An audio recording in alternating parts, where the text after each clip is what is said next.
न पाहता केवळ प्रसिद्धी मिळवण्याकरता हे जे काही बोललं जातं त्यांना केवळ प्रसिद्धी पाहिजे। पोलिसांनी स्पष्ट केलं, ॲडिशनल पोलीस कुमक तिथे आलेली आहे, ॲडिशनल पोलीस कॉन्स्टेबल त्या ठिकाणी आले आहेत, त्यांना काय जमिनीवर झोपवायचं?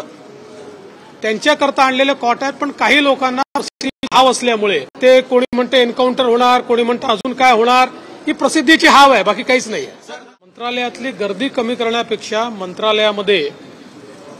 मंत्रालयाच्या सुरक्षेच्या दृष्टीनं त्या ठिकाणी आलेला प्रत्येक माणूस हा आयडेंटिफाय झाला पाहिजे, अनआयडेंटिफाईड कोणी येता कामा नये, या दृष्टीनं एक नीट सुरक्षा सिस्टीम मंत्रालयाची आम्ही तयार करतो, ज्याच्यामध्ये प्रत्येकाला आपलं रजिस्ट्रेशन करावं लागेल।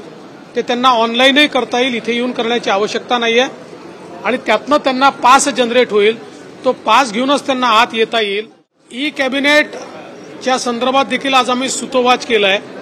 आता राज्यामध्ये ई फायलिंग आपण स्वीकारलेलं आहे, आपल्या फाईल्सची मुवमेंट ही आता डिजिटल पद्धतीने, इलेक्ट्रॉनिक पद्धतीने त्या ठिकाणी होते, आणि म्हणून आयटीच्या जगामध्ये आता कॅबिनेटच्या फाईल्सची मुवमेंटही ई पद्धतीनं व्हावी, याकरता ई कॅबिनेट आम्ही स्वीकारतो। लवकरच त्या संदर्भातली सुरुवात आम्ही करू।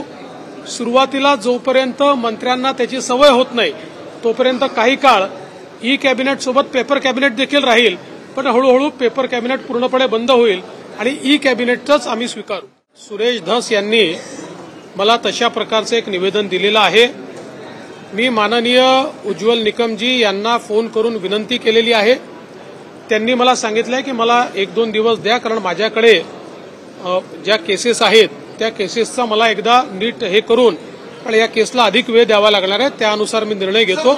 पण मी त्यांना विनंती केलेली आहे, मला असं वाटतं त्यांनी जर होकार दिला तर निश्चितपणे त्यांची अपॉइंटमेंट आम्ही करू।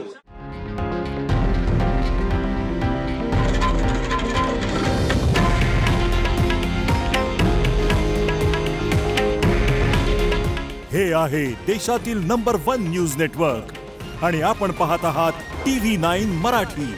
काळजी तुमची, हित महाराष्ट्राचं।